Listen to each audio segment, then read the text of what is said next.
ओम नमः शिवाय. Welcome back to my channel Tejaswi. तर आज आपण बघत आहोत हरतालिका पूजा. तर गणपतीच्या आदल्या दिवशी हरतालिका पूजा केली जाते. भाद्रपद शुद्ध तृतीयेला हरतालिका पूजा असे म्हणतात. तर ती पूजा कशी करायची हे मी तुम्हाला या व्हिडिओमध्ये सांगत आहे.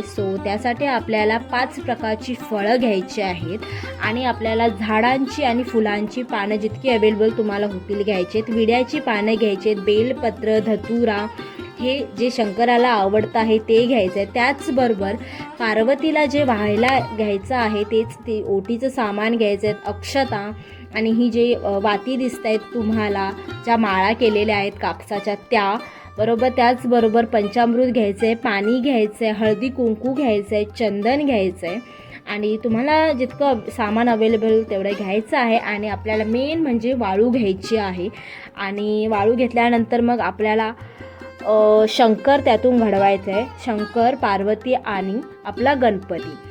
ते कसं घडवायचं हे मी तुम्हाला या व्हिडिओमध्ये दाखवत आहे. हे सगळं पूजाचं सामान तुम्ही बघून घ्या आणि तुम्हाला जितकं अवेलेबल होऊ शकतं तुम्ही ते सामान घेऊ शकता.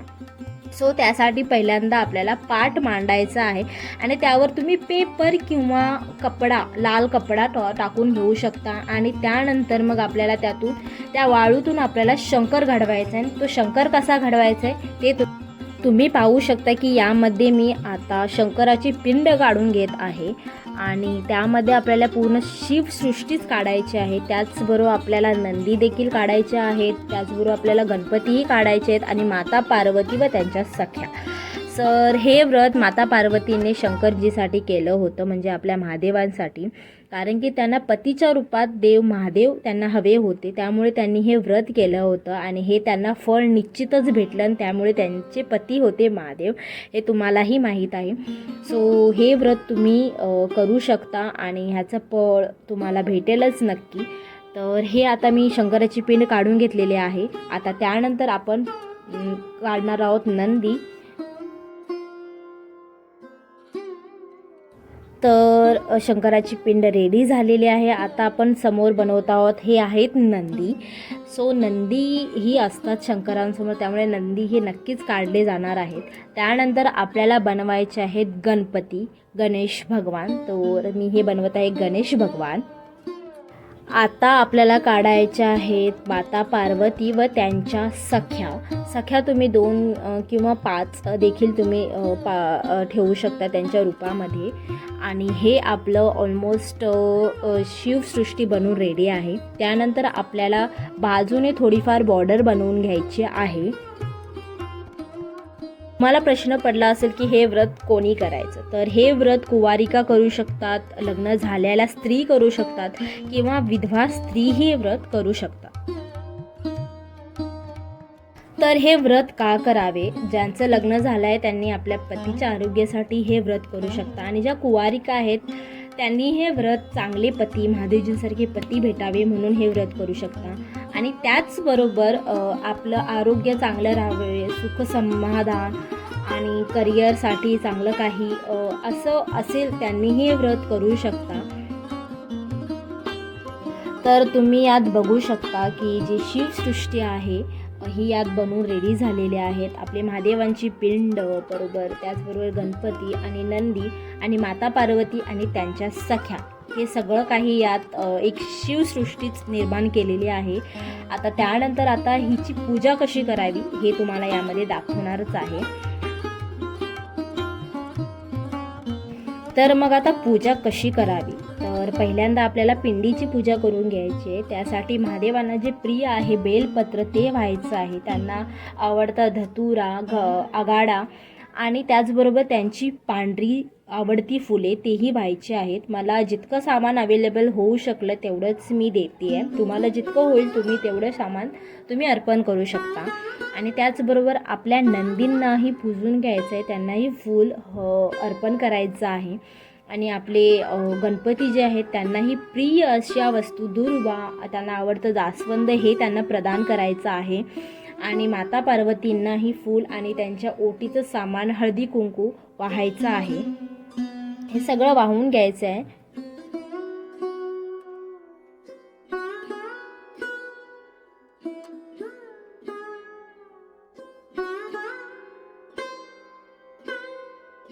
तर त्यावेळी हे व्रत माता पार्वतींनी झाडांची म्हणजे फुलांची आणि फळांची पानं खाऊन केली जाते असं म्हणले जाते.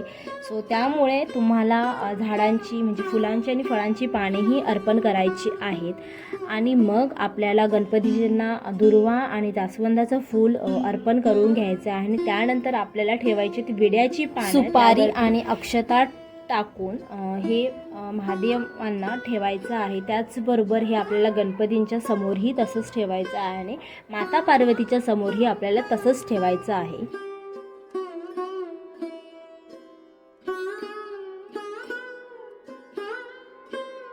तर आपल्याला चंदळ किंवा गंधगोळी असं आपल्याला हे पाण्याबरोबर मिक्स करून घ्यायचं आहे, वितळून घ्यायचं आहे आणि त्यानंतर ते आपल्याला महादेवांना अर्पण करायचं आहे.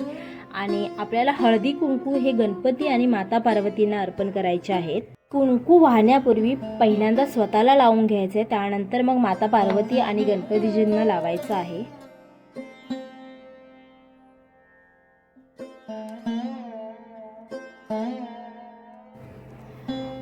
हळदी कुंकू लावून झाल्यानंतर आपल्याला अक्षता टाकून द्यायच्या आहेत म्हणजे त्यांना व्हायच्या आहेत आणि त्यानंतर मग जे माता पार्वतींचं ओटीचं सामान आहे ते त्यांना अर्पण करायचं आहे. आता आपल्याला जी कापसाची माळ बनवून घेतलेली आहे ती आपल्याला अर्पण करायची आहे. तर जी सफेद माळ आहे एकदम ती महादेवांना द्यायची आहे आणि थोडीशी कुंकवाने रंगवलेली माळ आहे ती माता पार्वती आणि गणपतीजी यांना अर्पण करायची आहे. त्यानंतर आपल्याला दिवा वगैरे लावून घ्यायचे आणि आता आपण करणार आहोत व्रत कथा. आता आपल्याला हरतालिका व्रत कथा ही वाचून घ्यायची आहे आणि त्यानंतर मग करायची आहे आपल्याला आरती.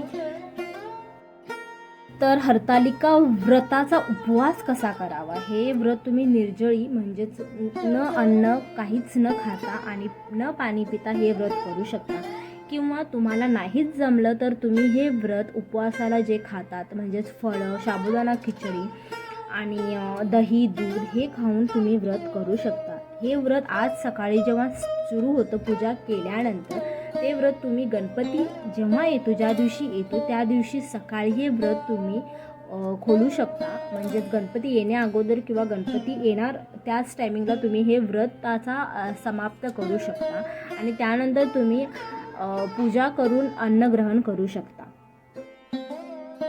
हरतालिका हे व्रत प्रत्येक स्टेटमध्ये प्रत्येक डिस्ट्रिक्टमध्ये वेगवेगळ्या पद्धतीमध्ये केलं जातं. तर तुमच्याकडे हे व्रत कशा पद्धतीने करतात हे मला नक्कीच कमेंट करून सांगा आणि मी ज्या पद्धतीत केलं आहे ते व्रत योग्य आहे का की थोडाफार काही चुका झाल्या असतील तर त्याची मला ॲडवाईस तुम्ही देऊ शकता, त्याबद्दल मला काही सांगू शकता कमेंट्स करून.